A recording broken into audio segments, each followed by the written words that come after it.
ప్రభా నా తండ్రి నాయన మీకు లెక్కప్పు చెప్పే దినము ఒకటి ఉంది కాబట్టి నీ అందు భయభక్తులు కలిగి పరిశుద్ధాత్మతో ప్రభ మీరు నన్ను నింపి నాయన బిడ్డలకి ప్రభ మరి చెప్పగలిగే జ్ఞానమును ప్రభ మీరు నాకు దయచేయండి. కూడి వచ్చిన ప్రతి బిడ్డను మీరు జ్ఞాపకం చేసుకోండి. రావలసిన బిడ్డలు ఇంకా తొందరగా తీసుకొని రండి.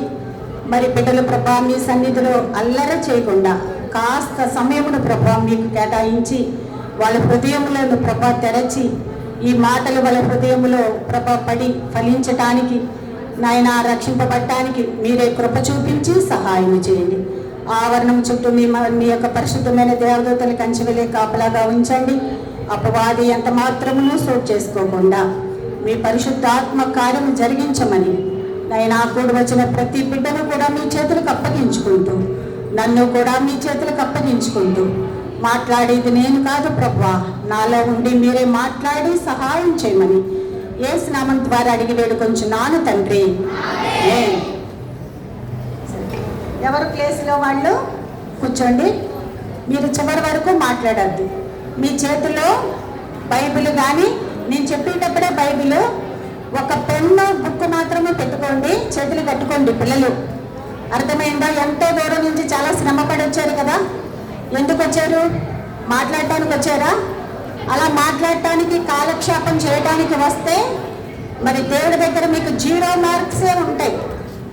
మరి దేవుడు కథలు మరి బైబిల్ టీచర్ చెప్పింది ప్రతిదీ విని హృదయంలో భద్రపరుచుకుంటే మీకు గొప్ప ఆశీర్వాదాలు ఉంటాయి.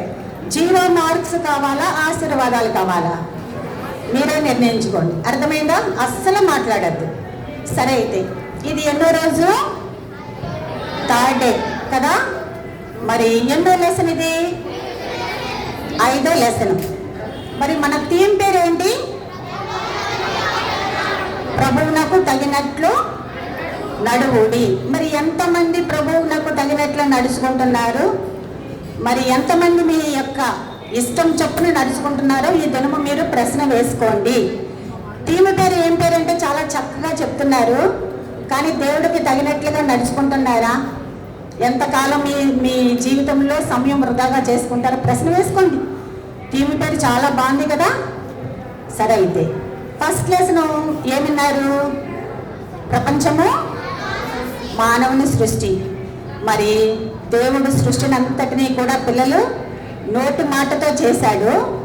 మనిషిని అయితే మాత్రం నోటి మాటతో చేశాడా? చేయలేదు. తన పోలిక చొప్పున తన స్వరూపమందు స్వహస్తాలతో చేశాడు. దీన్ని బట్టి మీకు అర్థమవుతుంది కదా, మనం అంటే దేవుడికి చాలా ఇష్టం. ఎంత ఇష్టం అంటే తన ప్రాణం పెట్టినంత ఇష్టం. సెకండ్ లెసన్ ఏంటి? పాపము లోకములో ప్రవేశించుట. ఇది ఆజ్ఞ అతిక్రమమే పాపము. దేవుడు చెప్పిన మాట వినలేదు కాబట్టి హవ్వ పాపము లోకంలోనికి వచ్చింది కదా. మరి మీరు కూడా దేవుడి మాటకి లోబడాలి, లేదంటే శోధనలో ప్రవేశిస్తారు. 3rd లెసన్ ఏంటి? 2 అర్పణలు, కయ్యను హేబేలు. కయ్యను అర్పణ దేవుడికి ఇష్టమైందా? లేదు కదా. హేబేలు అర్పణ దేవుడికి చాలా ఇష్టమైంది. అంటే అక్కడ అర్పణ అంటే మీ యొక్క సమయము, మీ యొక్క ధనము, ఇవన్నిటికంటే దేవుడు ఏది అడుగుతున్నాడంటే మీ శ్రేష్టమైనటువంటి హృదయాన్ని అడుగుతున్నాడు. అది దేవుడికి అర్పించాలి. దేవుడు హేబేల్ అలాగే అర్పించాడు. కాబట్టి 3వ లెసన్. 4th లెసన్ ఏంటి? మరి దేవుడితో నడిచిన 2 మనుష్యులు. మరి హానోకు, నోవహు. హానోకు చక్కగా చనిపోలేదు కదా. అలా నడుచుకుంటూ నడుచుకుంటూ నడుచుకుంటూ దేవుడితోటి వెళ్ళిపోయాడు. మనకి కూడా అలా ఉంటే ఎంత బాగుండును నిజంగా, చావు లేకుండా కదా. అలా నడిచాడంటే దేవుడికి ఎంతో ఇష్టంగా ఉన్నాడు హానోకు. నోవహు కూడా దేవుడి మాటకి లోబడ్డాడు. తను చెప్పిన వాడంతా కూడా చేశాడు. ఈ 4 లెసన్స్ కూడా మీకు గుర్తున్నాయి కదా పిల్లలు. ఈరోజు 5వ లెసన్ ఏంటంటే విశ్వాసము కలిగిన మానవుడు. 5వ లెసన్ పేరు ఏంటి? విశ్వాసము కలిగిన మానవుడు. అయితే బైబిల్లో విశ్వాసము కలిగిన మానవుడు ఎవరో చెప్తారా పిల్లలు? ఎవరైనా ఒక్కళ్ళు? Very good. అబ్రహాము. ఈరోజు మనము అబ్రహాము గురించి కొన్ని విషయాలు తెలుసుకోవచ్చు. మనకి సమయం తక్కువ ఉంది కదా. అబ్రహాము గురించి ఇదివరకు మీరు చాలా వినే ఉంటారు. ఇంకొక కొన్ని విషయాలు తెలుసుకోవచ్చు. అయితే ఒక ఊరిలో అనేక సంవత్సరముల క్రిందట పిల్లలు కల్దీయులు అనేటువంటి దేశం ఉందంట. ఆ దేశంలో ఊరు అనేటువంటి ఒక పట్టణం ఉంది. ఆ ఊరు పేరే ఊరు. మీ ఊరు ఏదంటే రాజమండ్రి, తాడేపల్లిగూడెం, రావులపాలెం, అమలాపురం చెప్తారు కదా. ఈ ఊరు పేరే ఊరు. అయితే ఈ ఊరు చాలా అందమైన దేశము. చెప్పాలంటే ఒక మంచి బిగ్ సిటీ, ఒక బెంగళూరు కానీ లేదంటే ఒక ముంబై కానీ అటువంటి అందమైన సిటీ అనమాట ఈ ఊరు అనేటువంటి పట్టణం. అయితే పిల్లలు ఇలా చూడండి, ఊరు అనేటువంటి పట్టణంలోనంట ఒక వ్యక్తి ఉన్నాడంట పిల్లలు. ఆ వ్యక్తి పేరు ఏంటారో చెప్పనా? తెరహు. ఎవరు? తెరహు. ఈ తెరహు ఎక్కడి నుంచి వచ్చాడంటే, ఈ తెరహు అనేటువంటి పేరుకి చంద్రుని అని అర్థము. వీళ్ళు చంద్రుని పూజించేవారు. అయితే ఈ తెరహు ఎక్కడి నుంచి వచ్చాడంటే షేము వంశావళిలోంచి వచ్చాడు. ఈ షేము ఎక్కడి నుంచి? ఈ షేము ఎవరో తెలుసా? మీరు నోవాహు కథ విన్నారు కదా. నోవాహుకి 3 సన్స్ కదా, 3 కుమారులు, షేము, హాము, యాపెతు. అందులో షేము వంశముల నుంచి వచ్చాడు తెరహు. ఈ తెరహుకి 3 కుమారులు ఉన్నారు, తెరహుకి కూడా. అయితే నాహోరు, అబ్రాము, హారాను. ఈ 3 కుమారులు హారాన్ అంట లోతును కని చనిపోయాడు. హారాను కుమారుడు ఎవరు? లోతు. ఇంకా ఎవరున్నారు పాపం తెరహుకి? 2 కుమారులు ఉన్నారు, నాహోరు, అబ్రాము. ఈ లెసన్లో మరి దేవుడికి హీరో బాగా నచ్చిన వ్యక్తి అబ్రాము. అయితే అబ్రాము అనే పేరుకి అర్థం ఏంటంటే తండ్రి. ఈ తర్వాత ఆదికాండం 17వ అధ్యాయంలో దేవుడు అబ్రాముని అబ్రహాము అని మరి మారుస్తాడు పేరు. అబ్రహాము అంటే అనేక జనములకు తండ్రి. ఈ లెసన్లో మనం చెప్పుకునేది ఆదికాండం 12వ అధ్యాయం. ఈ లెసన్లో అబ్రాము అని మాత్రమే సంబోధిస్తాం, ఇంకా అబ్రహాముగా దేవుడు మార్చలేదు. అయితే ఈ అబ్రాము మరి తనకి కూడా పెళ్ళి అయింది. ఒక చక్కటి అమ్మాయి పేరు ఏం పేరో చెప్పండి మీరు. శారమ్మ. చాలా అందగత్తి కదా. శార అంటే రాజకుమార్తె అని అర్థం ఆ పేరుకి. అయితే దీని వృత్తి ఏంటో చెప్పనా? విగ్రహాలు అమ్మేవారు. బొమ్మలని విగ్రహాలు చేస్తూ విగ్రహాలు అమ్మేవారు. వీళ్ళది అది వ్యాపారం. అయితే ఈ ఊరనే పట్టణంలో పిల్లలు తెరహట గొప్ప ధనవంతుడటండి. చాలా సౌండ్ పార్టీ అనమాట. ఎందుకంటే మరి వేల కొలిది పశువులు ఉన్నాయి, గొడ్లు ఉన్నాయి, దాసీలు ఉన్నారు. ఇవన్నీ కూడా ఒంటెలు అన్నీ కూడా ఉన్నాయి. అబ్రహాముకి ఏమీ కూడా, తెరహుకి అబ్రహాముకి ఏమీ లోటు లేదు. వాళ్ళు ఏమీ పేదవాళ్ళు ఏమీ కూడా కాదు. వాళ్ళు చేసే వృత్తి కూడా విగ్రహారాధన, బొమ్మలు అమ్మడం విగ్రహారాధన. అయితే ఈ విగ్రహారాధనని ఇంకా పక్కాగా యెహోషువ మరి 24:2 మీరు రాసుకోండి. బైబిల్ తీయడానికి మనకు సమయం లేదు కాబట్టి 2లో యెహోషువ జనులతో చెప్తాడు. మరి మన పితరులు అబ్రహాము, నాహోరు తండ్రి అయిన తెరహు కుటుంబము యూఫ్రటీస్ నది యొద్దున అన్య దేవతలను పూజించిరి. యెహోషువ 24వ అధ్యాయము 2వ వచనంలో స్పష్టంగా దేవుడు చెప్తాడు. దీన్ని బట్టి వీళ్ళు విగ్రహారాధికులు అని అర్థమవుతుంది. వీళ్ళు కనిపించే ప్రతి దానికి కూడా పూజ చేసేవారు. అయితే అబ్రహాము మరి ఈ అబ్రహాములో ఉన్నటువంటి చాలా మంచి గుణాలు ఉన్నాయి పిల్లలు. అబ్రహాం అంటే విశ్వాసులకు తండ్రి. తర్వాత అబ్రహాము దేవునికి స్నేహితుడు. మీరెంతమంది దేవుడికి స్నేహితుడుగా ఉంటున్నారు? సాతానుకి స్నేహితుడుగా ఉంటున్నారో ప్రశ్న వేసుకోండి. 3 విధేయత చూపించేవాడు, 4 మాటకి లోబడేవాడు, యుద్ధశూరుడు, ప్రార్థనాపరుడు. ఇంకా ఇలా చాలా ఉన్నాయి చెప్పుకోవాలంటే. మనకు సమయం తక్కువ ఉంది కాబట్టి నేను కొన్ని మాత్రమే మీకు చెప్తున్నాను. అయితే చూసారా ఎన్ని మంచి లక్షణాలు ఉన్నాయో అబ్రాములో. మీలో ఏ ఒక్కటైనా దేవుడికి నచ్చిన లక్షణం ఒక్కటైనా ఉందా? ఈరోజు మీరు ప్రశ్న వేసుకోండి. అర్థమవుతుందా? అయితే అందుకే అబ్రాము గురించి బైబిల్లో అనేక చోట్ల పిల్లలు చాలా చక్కగా రాయబడి ఉంది, పాత నిబంధన క్రొత్త నిబంధనలో కూడా. అయితే అబ్రాము ఈ బొమ్మలు నమ్ముతున్నాడు కానీ అందులో జీవం లేదు. అబ్రాముకి ఇష్టం లేదు. అబ్రాముకి అప్పుడు ఒక 70 years ఉంటాయి, పిల్లలు లేరు. ఏంటి బొమ్మ తీసుకెళ్ళి టేబుల్ మీద పెడితే నా చేతులతో టేబుల్ మీద ఉంటుంది, ఆ డస్క్లో పెడుతుంటే అక్కడ ఉంటుంది, షోకేస్లో పెడుతుంటే ఉంటుంది, నా చేతిలోంచి కింద పడిపోయి పగిలిపోతుంది. మాట్లాడాలి కదా, అసలు దేవుళ్ళు అంటే మాట్లాడాలి కదా. అసలు ఇందులో జీవం లేదు, మాట్లాడట్లేదు. ఈ అసలు దేవుళ్ళేనా? ఎవరో స్వరం ఉంది. నిజమైన దేవుడు ఒక దేవుడు ఉన్నాడు, మాట్లాడే దేవుడు ఉన్నాడు. ఇవి మాత్రం విగ్రహాలు మాత్రం దేవుళ్ళు కాదు అని అబ్రహాముకి ఒకలాంటి ఆలోచన వచ్చింది. 115వ కీర్తనలో ఉంటుంది కదా, గొంతుతో మాట్లాడు, కళ్ళతో చూడు, ముక్కుతో వాసన చూడు, చేతులతో పట్టుకోవు, చెవులతో వినవు, కాళ్ళతో నడవవు. అవన్నీ బొమ్మలన్నీ విగ్రహాలైనా పిల్లలు కాదు కదా, అస్సలు కూడా కాదు. మేము ఒకప్పుడు చాలా విగ్రహాలు పూజలు చేసాం, నిజమైన దేవుడు ఎవరో తెలియక. అదంతా చాలా పెద్ద సాక్ష్యం. కానీ నిజమైన దేవుణ్ణి తెలుసుకున్న తర్వాత అవన్నీ కూడా విడిచిపెట్టేశాం. ఇప్పుడు చనిపోయినా బ్రతికినా మేము దేవుడు కొరకే కదా, మీరు కూడా అంతే కదా. అటువంటి నిశ్చయత కలిగి ఉండాలి. అయితే అబ్రహాముకి ఒక రోజంట పిల్లలు ఒక స్వరము వినిపించిందంట.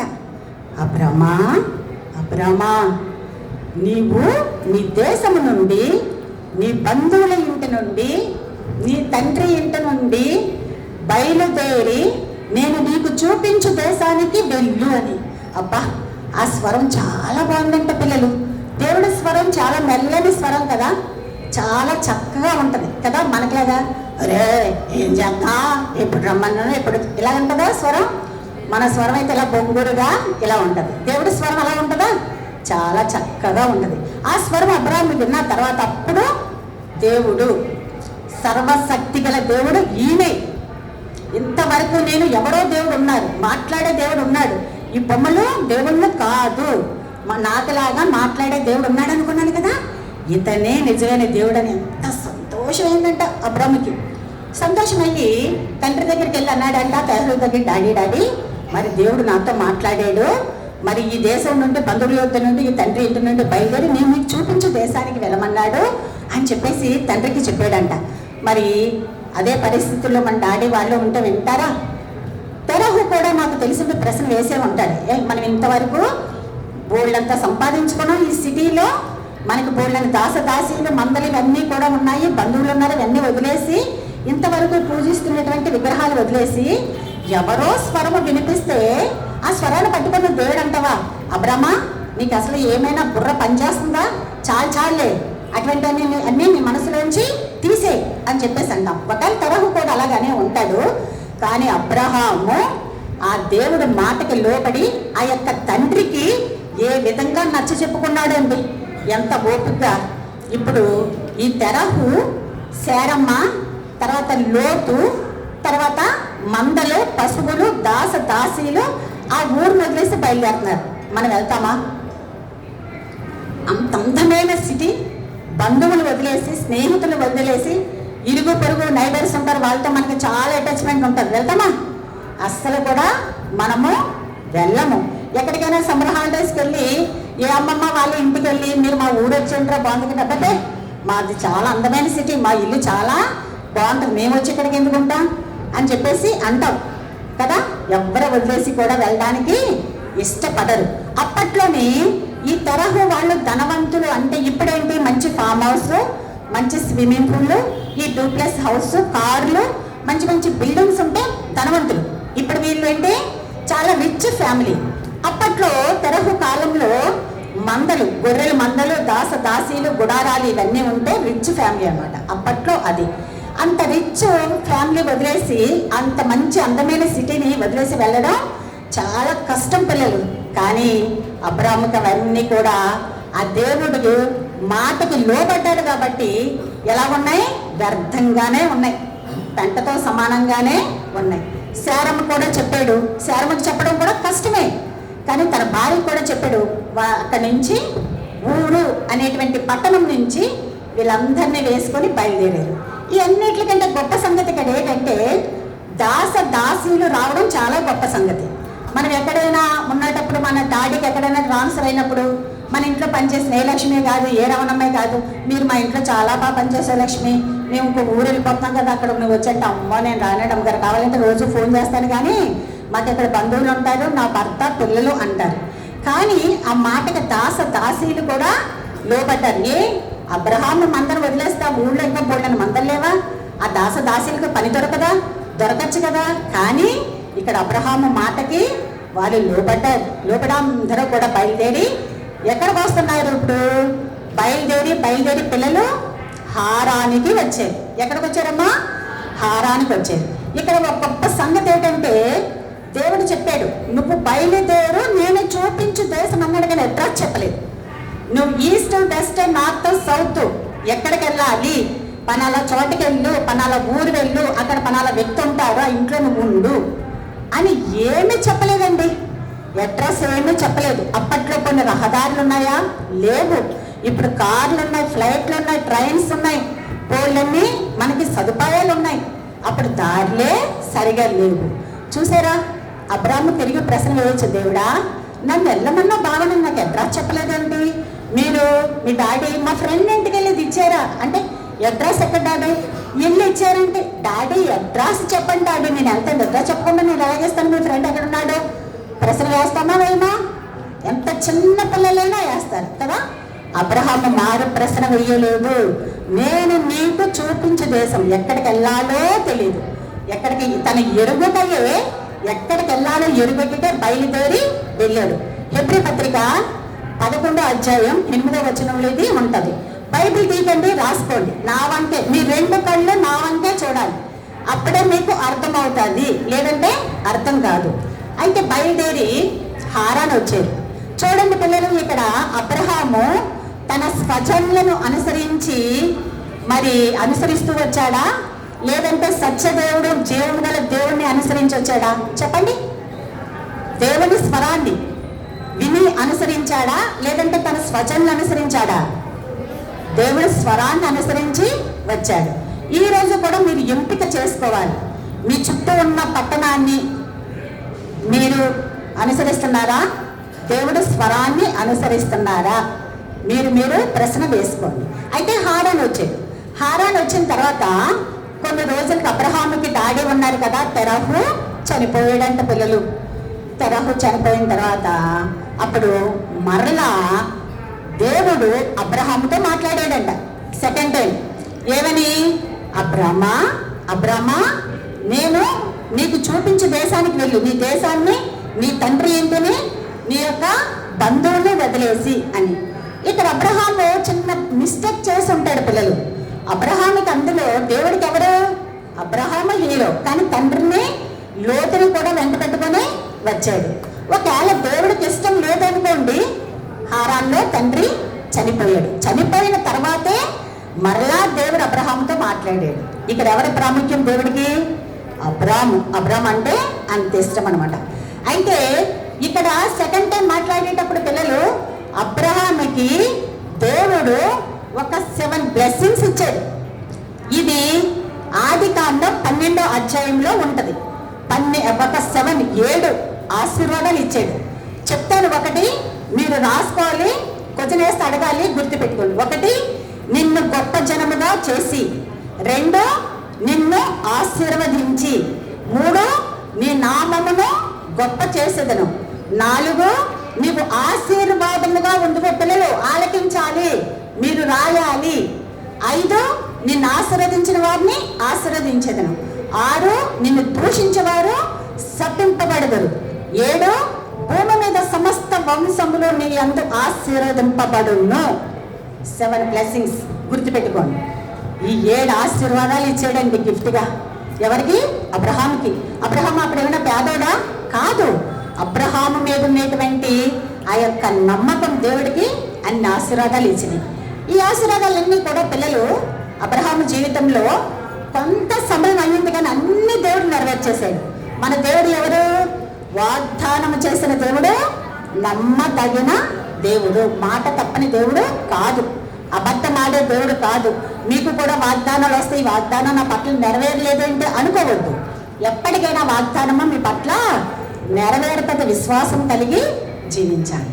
అయితే ఈ హారాను నుండి మరలా అబ్రహాము తన భార్యను, లోతును, మందలు, పశువులు, దాసీలందరినీ కూడా వెంట పెట్టుకొని మరలా బయలుదేరాడండి. కొన్ని చూడండి పిల్లలు, ఎక్కడైనా రెండోసారి అబ్రహాము మరి దేవుడు అబ్రహాంకి అడ్రస్ చెప్పాడా? చెప్పలేదు. అదే ఎప్పుడైతే మనం ఈ గూగుల్ ఇలా నొక్కేసుకుంటే అక్కడ అడ్రస్ అనేది వెంటనే తెలిసిపోద్ది. అప్పుడు చెప్పలేదు. నేను నీకు చూపించు దేశము అన్నాడే తప్ప ఎక్కడికి వెళ్ళాలి అని చెప్పలేదు.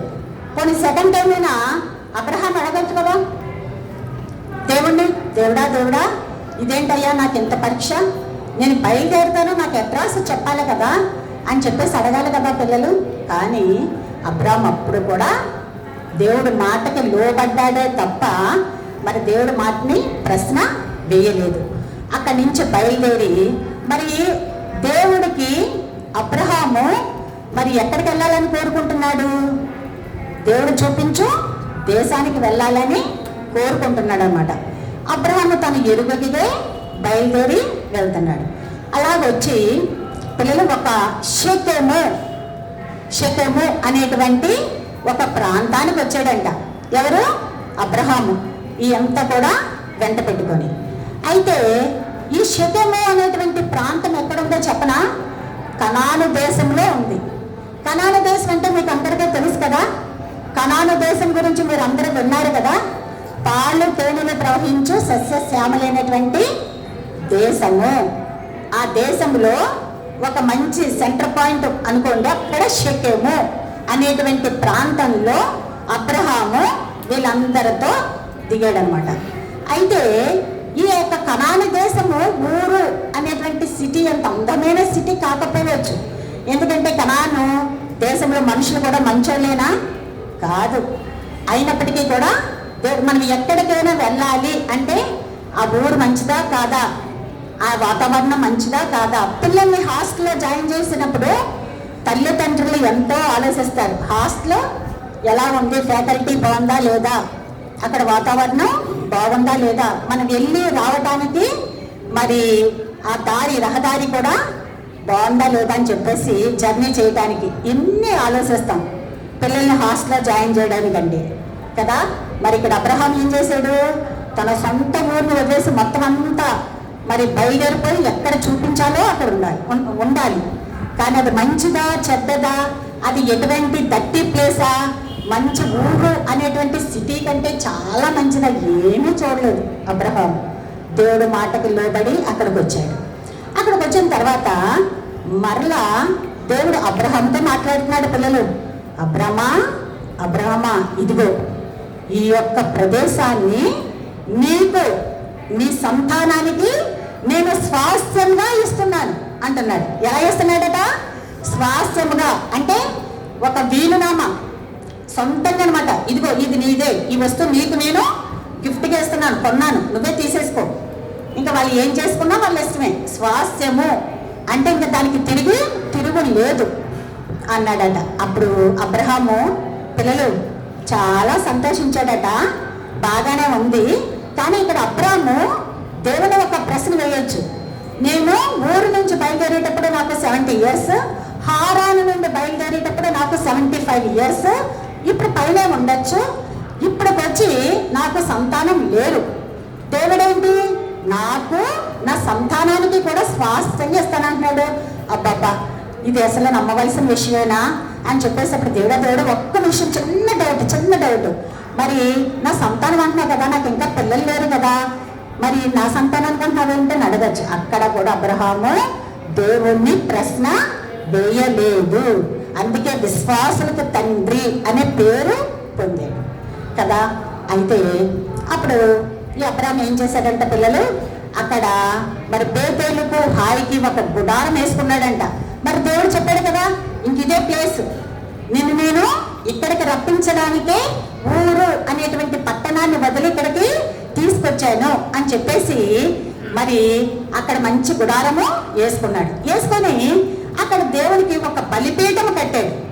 ఒక బలిపీఠము కట్టి మరి దేవుడి నామానికి ప్రార్థన చేశాడనమాట. ప్రభా, నన్ను ఊరు అనేటువంటి ప్రాంతం నుండి ఇక్కడ తీసుకొచ్చావు, నువ్వే నా దేవుడివి, సర్వశక్తి గల దేవుడివి, ఇంకా నేను అన్నిటినీ కూడా విడిచిపెట్టేశాను, ఇదిగో ఇక్కడ నీకు కృతజ్ఞతాస్తుతులు చెల్లిస్తున్నాను అని చెప్పేసి బలిపీఠం కట్టి దేవుడికి ప్రార్థన చేశాడు. మరి ఒక విషయం చెప్పాను కదా, అబ్రహాములో ఉన్నటువంటి ఇంకో గొప్పతనం ఏంటంటే ప్రార్థనా పరుడు. ఈ విషయం మనం ఎలా తెలుసుకుంటామంటే, ముందు ఆంటీ వాళ్ళే మీకు చెప్తారు ఇస్సాకు, యాకోబు, యోసేపు గురించి. ఈ లెసన్లో మనకి 4 గోత్రకర్తలు ఉన్నారు, వాళ్ళ గురించి మీరు వింటా ఉంటారు. అయితే అబ్రహాముకి కుమారుడు ఉంటాడు ఇస్సాకు, మీకు తర్వాత లెసన్లో వస్తుంది. ఒక అబ్రహాము దగ్గర ఒక ఎలియాజరు ఉంటాడు, పనివాడు, చాలా నమ్మకస్తుడు అనమాట. ఎలియాజర్ని పిలిచలేరా, నువ్వు ఇస్సాకి మరి పనాల ఊరెళ్ళి మంచి సంబంధం చూడు అని చెప్పేసి పంపిస్తాడు. ఆ ఎలియాజర్ ఏం చేస్తాడంటే పిల్లలు గుంటలు తీసుకొని వెళ్తాడు. ఆ ఎలియాజర్ వెళ్తుండగా ఒక ఊరు కనిపిస్తుంది, అక్కడ ఒక బావి కనిపిస్తుంది. ఆ బావి దగ్గర కొంత అమ్మాయిలు నీళ్లు తోడుకుంటూ ఉంటారు. అప్పుడు ఎలియాజర్ చూస్తాడు, దేవుడికి చిన్న పరీక్ష పెడతాడు. ఇక్కడ ఇంతమంది అమ్మాయిలు ఉన్నారు కదా, ఇందులో ఏ అమ్మాయి అయినా నాకు తాగడానికి, నా ఒంటిని కూడా తాగడానికి నీళ్లు పోస్తే కనుక ఆమె నా యజమానుని కోడలు అని చెప్పేసి అనుకుంటాడు. అలాగే అక్కడ ఒక బావి కనిపిస్తుంది, తను మోకరిస్తాడు. పిల్లలు ఆ బావి వెలపట ఎలియాజరు అంటే అబ్రహాము దాసుడు మోకరిస్తాడు.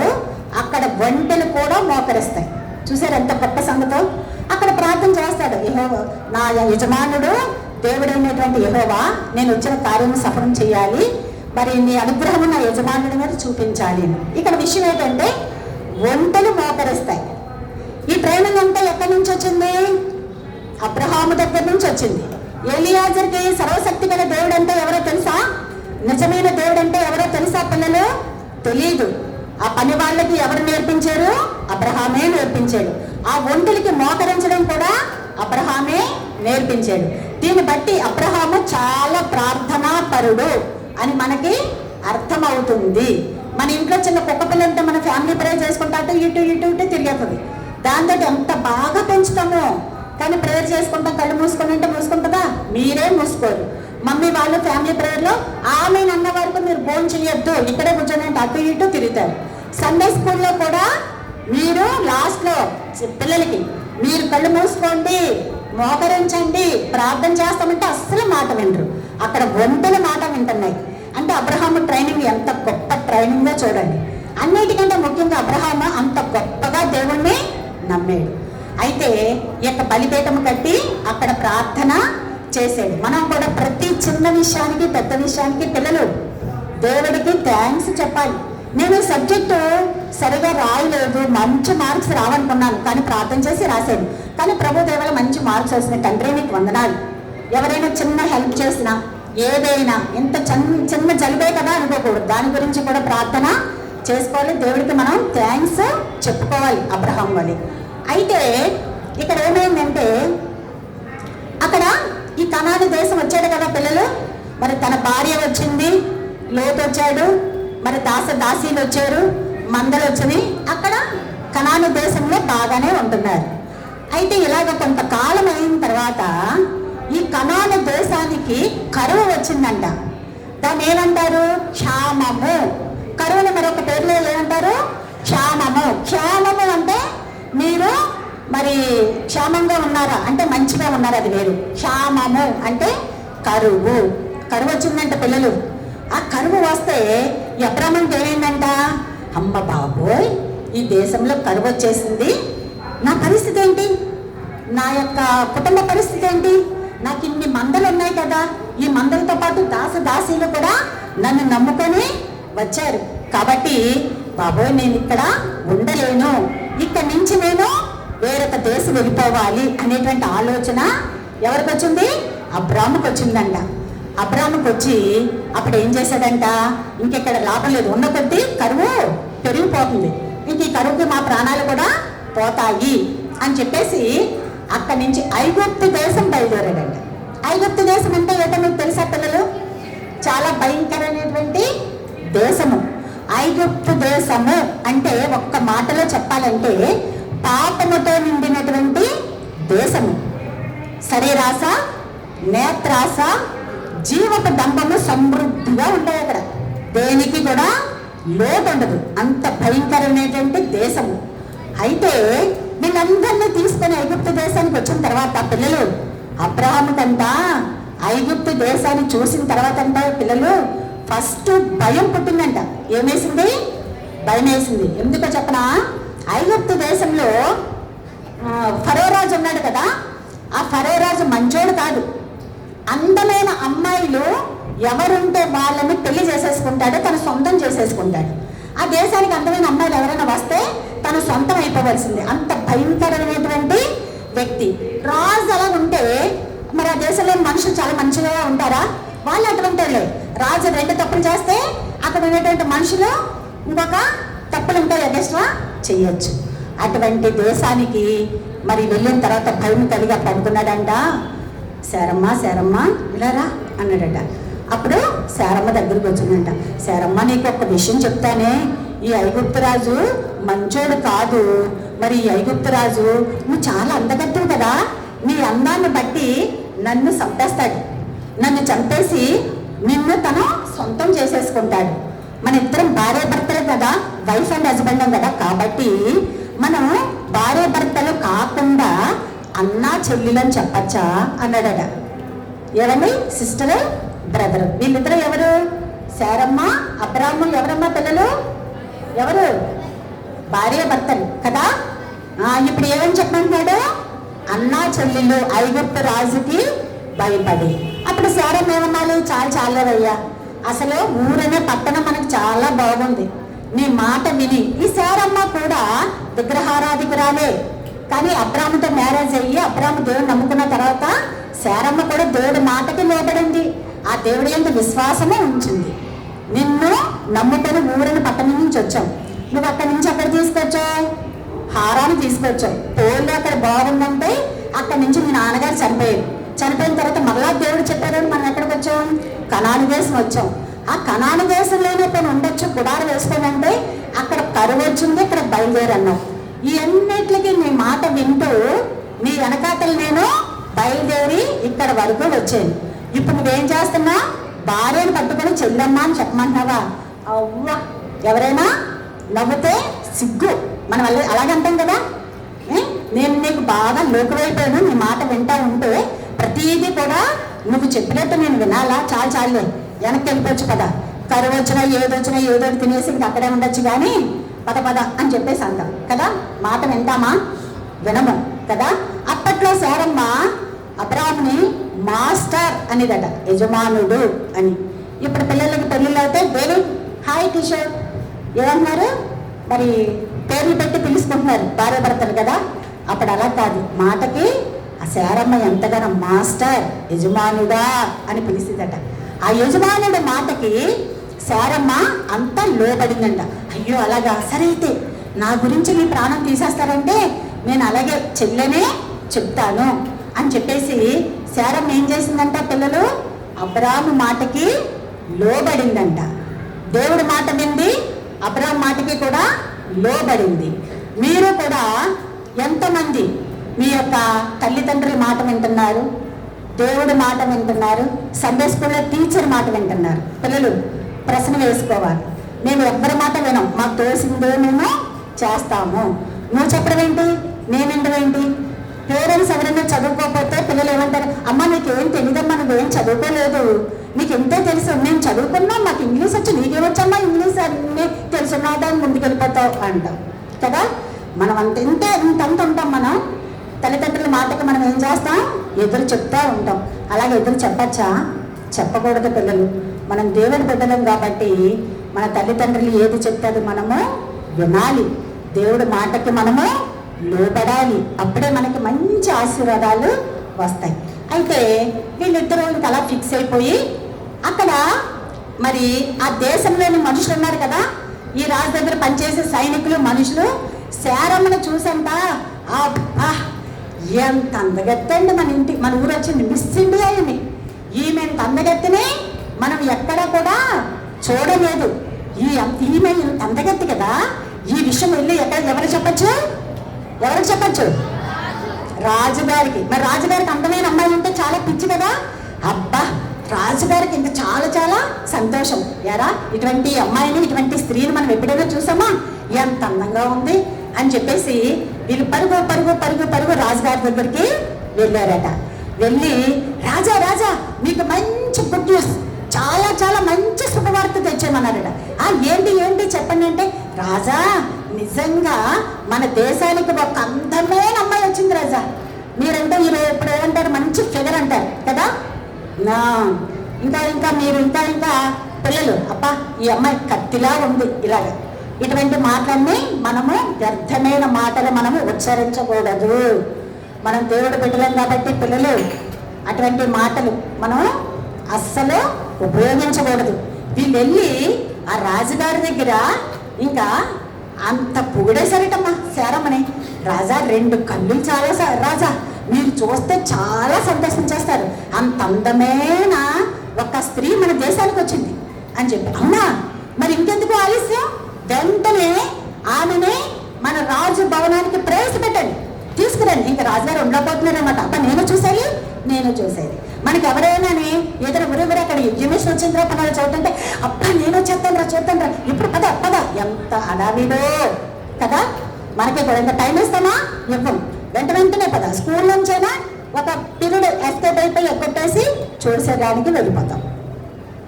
అయితే ఈ యొక్క అబ్రాము శారమ్మ రాజు భవనానికి వచ్చారనమాట.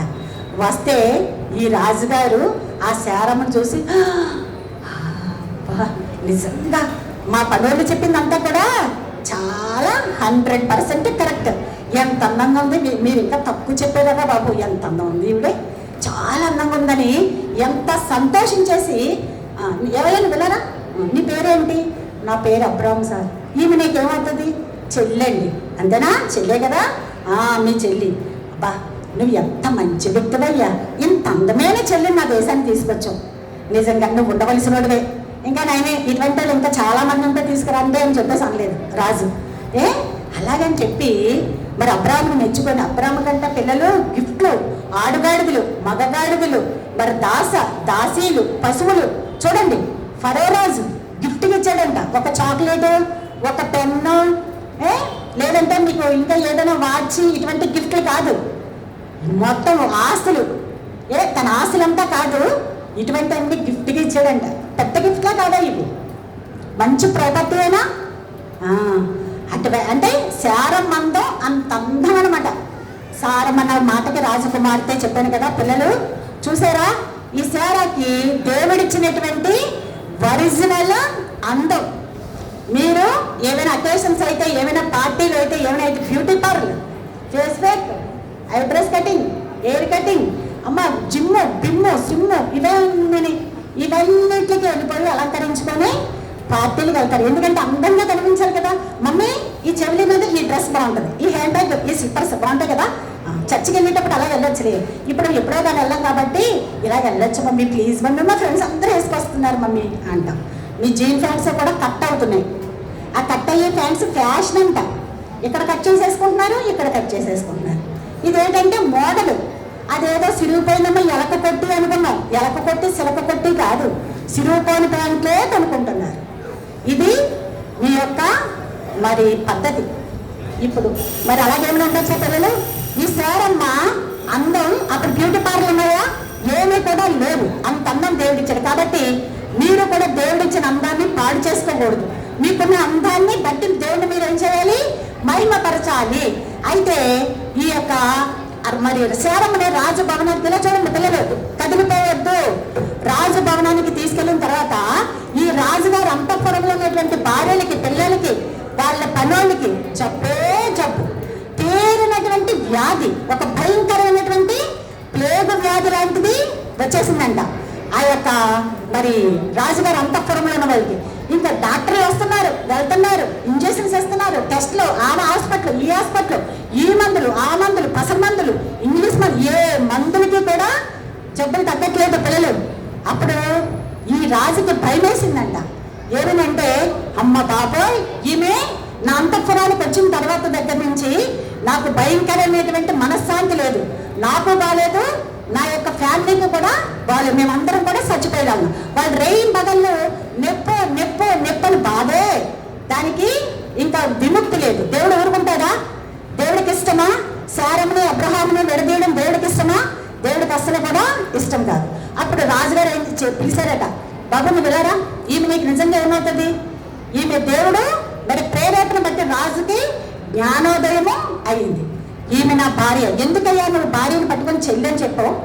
నువ్వు చెల్లని అబద్ధం చెప్పడం వల్లే కదా నాకు ఇంత మరణకరమైన వ్యాధి వచ్చింది. కాబట్టి నువ్వు అర్జెంటుగా ఈమెను తీసుకొని వెళ్ళిపో. నీకున్నటువంటి ఆస్తులన్నీ తీసుకొని, ఆ గిఫ్ట్లు అన్నీ తీసుకొని, శారమును తీసుకొని అబ్రహాం బయలుదేరి ఎక్కడికి వచ్చేసాడు? మళ్ళా ఎక్కడైతే బలిపీఠం కట్టాడో అక్కడికి వచ్చేసాడు పిల్లలు. అక్కడికి వచ్చి దేవుడు నామాన్ని ఏం చేశాడు? ప్రార్థన చేస్తాడు, ప్రభా నేను నిన్ను అడగకుండా వెళ్ళాను, నా తప్పు క్షమించు అని చెప్పేసి అక్కడ ప్రార్థన చేశాడు. ఇక్కడ అబ్రహాము పొరపాటు ఏంటి? ఐగుప్తు దేశానికి వెళ్ళాక అబద్ధం, భయం వేసింది. రెండోది ఏం చేశాడు? అబద్ధం ఆడాడు. తన భార్యతోటి కూడా అబద్ధం ఆడించాడు. చూసారా? దేవుడు చిత్తం తెలుసుకోకుండా మీరు కూడా మీ ఇష్ట ప్రకారముగా నిర్ణయాలు తీసుకుంటే ఎన్నో సోదరులు వస్తాయి. పిల్లలు, ఈ రోజు అబ్రహామును బట్టి మీరు తెలుసుకోండి. అబ్రహాము విశ్వాసులకు తండ్రే, దేవుడికి స్నేహితుడే. కానీ పొరపాటు మనం కూడా చాలా భక్తిగా ఉంటాం. సండే స్కూల్లో మంచి మంచి గిఫ్ట్లు వస్తాయి, మెమరీ వర్స్ చెప్తాం, యాక్షన్ సాంగ్స్ చేస్తాం, అన్నీ చేస్తాం. తగిన సమయం వచ్చేటప్పుడు నేను 10th క్లాస్ ఫస్ట్ క్లాస్లో పాస్ అయితే మా డాడీ నాకు మంచి సెల్ ఫోన్ కొంటారు, ల్యాప్టాప్ కొంటారు. నేను ఇంటర్మీడియట్ అయితే నాకు బైక్, నేను సమ్మర్ హాలిడేస్లో మంచి టూర్ వెళ్తాను. ఇవన్నీ మీ సొంత ఆలోచన. ప్రభా ఈ సెల్ ఫోన్ నాకు అవసరమా కాదా? ఈ యొక్క బైక్ నాకు అవసరమా కాదా? మా డాడీని అడుగుతున్నాను, నీకు అవసరమైతేనే, నీకు ఇష్టమైతేనే అని చెప్పేసి మీరు ఏం చేయాలి? దేవుడి చిత్తాన్ని తెలుసుకోవాలి. అక్కడ అబ్రహాము ఆ కరువు సమయంలో దేవుడు సహాయం చేయడా? చేస్తాడు. కానీ అబ్రహాము దేవుణ్ణి అడగలేదు. దేవుణ్ణి అడుగుంటే ఇన్ని కష్టాలు రాకపోను. దేవుడు సహాయం చేశాడు కాబట్టి ఫరోరాజు వదిలేశాడు. లేదంటే మరి అబ్రహాము శారమ్మ వేరైపోదు. అయితే ఇక్కడ ఒక విషయం, 7వది బ్లెస్సింగ్ ఉంది కదా పిల్లలు, మీకు మీ భూమి మీద మీ సంతానం బట్టి మీ భూమి మీద మరి మీ యొక్క సంతానం ఆశీర్వదించదు. అబ్రహామును బట్టి యేసుక్రీస్తు ప్రభు వారు ఈ లోకానికి వచ్చారు. అబ్రహామును బట్టి దావీదును బట్టి యేసుక్రీస్తు ప్రభు వారు యూదా వంశం నుంచి ఈ లోకానికి వచ్చారు. ఇలా చూడండి, యేసుక్రీస్తు ప్రభు వారు ఈ లోకానికి రావడం వల్ల పిల్లలు మనకి ఎన్నో బ్లెస్సింగ్స్ రావడం వల్ల ఆశీర్వాదాలు ఉన్నాయా, సాధ్యాలు ఉన్నాయా? చెప్పండి. ఆశీర్వాదాలే ఉన్నాయి. మరి చూసారా ఈ వాగ్దానం ఎంత మంచిదో? యేసు ప్రభు వారు రావడం వల్లే మన పాపాలు క్షమింపబడ్డాయి. మనం చనిపోతే పరలోక రాజ్యం వెళ్తాం, కానీ నరకానికి ఎంత మాత్రము కూడా పోము. యేసుక్రీస్తు ప్రభు నీ దేవుడిని అంగీకరిస్తే నువ్వు పరలోక రాజ్యం తప్పకుండా వెళ్తావు, నరకానికి వెళ్ళావు. ఒక చిన్న కథ, ఒక ఊళ్ళో ఒక వాడ, ఈ కథ చెప్పి మీకు ముగిస్తాను. ఒక వాడ బయలుదేరుతుంది. ఆ వాడ బయలుదేరేటప్పుడు కొంచెం దూరం వెళ్ళిన తర్వాత వాడకి తుఫాన్ వచ్చేసింది. ఆ తుఫాన్ వస్తే ఆ వాడ మునిగిపోయేటట్లుగా ఉంది. అప్పుడు వాడ నాయకుడు అన్నాడు, ప్రయాణికులందరినీ మీరు ఎక్కడున్న వాళ్ళు అక్కడే ఉండండి, మీ ప్లేస్కి కదిలితే మన వాడకి ముప్పు వస్తుంది అని చెప్పాడంట. అప్పుడు అందులో ఒక ప్రయాణికుడు, మరి నాకులాగా ఎక్కువ మాట్లాడతాడు అనుకుంటా, మరి ఆ నాయకుడి దగ్గరికి వెళ్ళి అన్నాడంట, సార్ మీరు ఈ వాడకి తుఫాను ఏమైనా వస్తే మీకు భయపడతారు కదా అన్నాడంట. ఆ నాయకుడు అనంట, మేమేం భయపడం, ఎందుకంటే ఇటువంటి తుఫాన్లు ఏమైనా వస్తే మా దగ్గర కొన్ని పరికరాలు ఉంటాయి, అవి మాకు పద్ధతులు ఉంటాయి, ఆ పద్ధతిని బట్టి మేము వెళ్ళిపోతుంటాం కాబట్టి భయపడమన్నాడట. అప్పుడు మళ్ళీ సెకండ్ టైం ప్రయాణికుడు అన్నాడట, సార్ మీకు మంచు పర్వతాలు అంటే భయమే కదండి అన్నట. లేదయ్యా, మంచు పర్వతాలన్నా మాకు భయం ఉండదు, ఎందుకంటే మా దగ్గర కొన్ని యంత్రాలు ఉన్నాయి, ఆ యంత్రాలను బట్టి మేము మరి ముందుకు వెళ్ళిపోతాం అన్నాడు. మరి సార్ మీకు ఏంటంటే భయం అండి అన్నాడట. మాకు ఒక వాడ వస్తుంది, ఆ వాడకి నాయకుడు లేకుండా అటు ఇటు కొట్టుకొని వచ్చి ఎక్కడైతే మా వాడికి డాసిసి యాక్సిడెంట్ అయ్యి మా వాడ కూడా మునిగిపోతా అని భయము అన్నాడట. అప్పుడు ఆ ప్రయాణికుడు అన్నట్టు అలాగా అన్నాడట. ఇక్కడ పిల్లలు ఒక్క 5 నిమిషాలు మీరు నిశ్శబ్దంగా కూర్చోండి. మీ జీవితం అనే నావకి యేసుక్రీస్తు ప్రభు నాయకుడుగా ఉన్నాడా లేదా ప్రశ్న వేసుకోండి. అమ్మాయిలు అబ్బాయిలు, మీ జీవితంలో మీ లైఫ్లో మరి యేసుక్రీస్తు ప్రభు నాయకుడుగా లేకపోతే మీరు ఎటు వెళ్ళిపోతారు? మీ జీవితం ఎటు వెళ్ళిపోతుంది? ఈ లోకంలో ఎన్నో సోదరులు చనిపోయిన తర్వాత నరకం తప్పదు. మరి అప్పుడు అబ్రహాముకి ఎటువంటి సూచనలు లేవు, అయినప్పటికీ కూడా దేవుడు చూపించి దేశానికి విశ్వాసంతో వెళ్ళిపోయాడు. కానీ ఇక్కడ మనకి సండే స్కూల్ ఉంది, సేవకులు ఉన్నారు, మరి రోజు బైబిల్ చదువుకుంటారు, దైవ మర్మాలు ఉన్నాయి, ఈయన సూచనలు చెప్పడానికి. అయినప్పటికీ కూడా మీ యొక్క సమయాన్ని వృధా చేస్తున్నారు. నీ జీవితంలో ల్యాప్టాప్ ఉందా, సెల్ ఫోన్లు ఉన్నాయా, సినిమాలు ఉన్నాయా, ఫ్రెండ్స్ ఉన్నారా, లగ్జరీ లైఫ్ ఉందా? ఇన్ని సంవత్సరాల నుంచి వస్తున్న 6th, 7th, 8th, 9th ఇంతవరకు ఉండొచ్చు, వస్తున్నారు, వింటున్నారు, వెళ్ళిపోతున్నారు. PBS రక్షణ అనేసరికి లేదు. నేడే రక్షణ సమయం. బిడ్డలు మిమ్మల్ని ప్రతిమాలు చెప్తున్నాను, నేడే అనుకూల సమయం. రేపటి దినం మంద కాదు. ఈ బైబిల్ పట్టుకొని సువార్తకు వెళ్ళే సమయం కూడా మనకు లేదు. భయంకరమైన పరిస్థితులు ఉన్నాం. ప్రభు చిత్తమైతే వచ్చే సంవత్సరం VBS జరుగుతుందో జరగదో కూడా తెలియదు. ఎంతో మంది మరి బయట మతోన్మాదులు ఉన్నారు, మరి ప్రభు మాట ఎత్తినా సరే కూడా చంపేసిన వాళ్ళు ఉన్నారు. మాకు ఇంకా చాలా లైఫ్ ఉందలేండి అనుకోవచ్చు, కానీ రేపటి దినం లేదు కాదు. చనిపోతే మనం ఎక్కడికి వెళ్తాం? నా జీవితానికి యేసుక్రీస్తు ప్రభు నాయకుడు. అవును, నేను తిండికి నా ఇష్టానుసరంగా నా మాటే నక్కాలి. తల్లిదండ్రుల మాట నేను ఇంతవరకు ఇదే చేసుకుని వచ్చాను. ప్రభా, నువ్వే నా జీవితానికి నాయకుడివి, నా హృదయంలో నీకు ప్రథమ స్థానం ఇస్తున్నాను అన్నవారు ఈనాడే మీరు రక్షణ పొందండి. పెద్దవారు అయిన తర్వాత అబ్రహాములను సొంత ఆలోచనలు ఆలోచించుకోండి. ప్రభా, నేనేం చేయాలి? నేను డాక్టర్ అవ్వాలా, సువార్తికి నవ్వాలా, నీ సేవకుని నవ్వాలా? నీ చిత్తం బయలుపరిచే ప్రభా. అమ్మాయిలు అబ్బాయిలు కూడా ఈ క్షణం దేవుడికి మీ హృదయాన్ని అర్పించండి. అర్థమైందా? మీ మెమరీ వర్సెస్ చెప్తాను. మరి హెబ్రీ పత్రిక 11వ అధ్యాయము 8వ వచనం ఒకసారి తీయండి. హెబ్రీ 11:8. ఎవరైనా ఒక లేసి చదవండి అమ్మా, గట్టిగా స్పష్టంగా.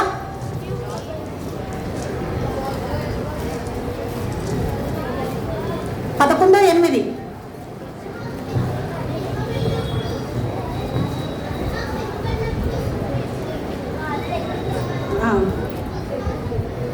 సరే, ప్రదేశమునకు బయలు వెళ్ళాను. ఇది అబ్రహాము తన శ్వాసముగా పొందరైన ప్రదేశమునకు అబ్రహాం పిలువబడినప్పుడు ఇది మీది మెమరీ వర్స్. హెబ్రీ 11:8. మీరు మీరు పరీక్ష చేసుకోండి, మోకరించండి, ప్రార్థన చేద్దారి, మిమ్మల్ని మీరు స్వపరీక్ష చేసుకోండి. ఇది వ్యాలాకోళం కాదు, ఎప్పుడు ఉన్నట్టే మేము అలాగే వెళ్ళిపోతాం కాదు. ఈ దినము దేవుడు నీతో మాట్లాడేలేమో. ఏ ఒక్క మాట నుంచి పట్టిన అబ్రహాం జీవితం జరిగినటువంటి విషయం పెట్టాలి. పిల్లలు దయచేసి మోకరించండి, మీరు ప్రశ్న వేసుకోండి. అవును ప్రభా, నా హృదయంలో నీకు ప్రథమ స్థానం ఇక్కడి నుంచి ఇస్తాను, నా హృదయంలో ఉన్న అన్నీ కూడా నేను విడిచిపెడతాను అని మోకరించండి. కళ్ళు మూసుకోండి.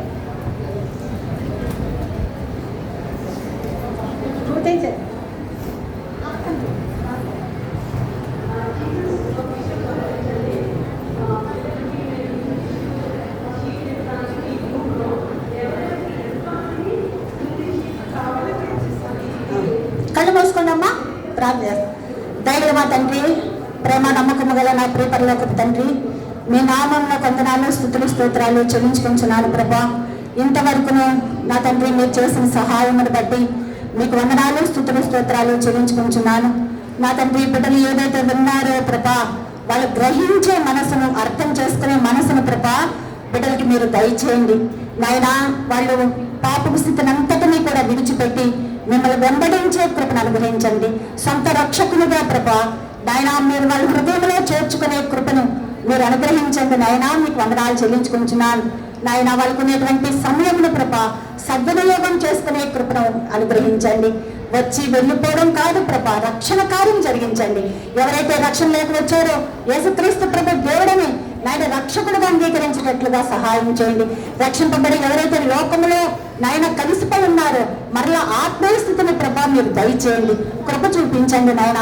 మీకు నమ్మకస్తులుగా ఉండడానికి మీరే సహాయం చేయమని, కృప చూపించమని, వచ్చిన ప్రతి బిడ్డను కూడా మీ చేతులకు అప్పగించుకుంటూ నాయన, మమ్మల్ని అందరినీ కూడా మీ చేతులకు అప్పగించుకుంటూ మహిమా ఘనత ప్రభావం మీకు ఆరోపించుకుంటూ యేసుక్రీస్తు వారి నామం ద్వారా అడిగి వేడుకొంచున్నాను తండ్రి, ఆమేన్.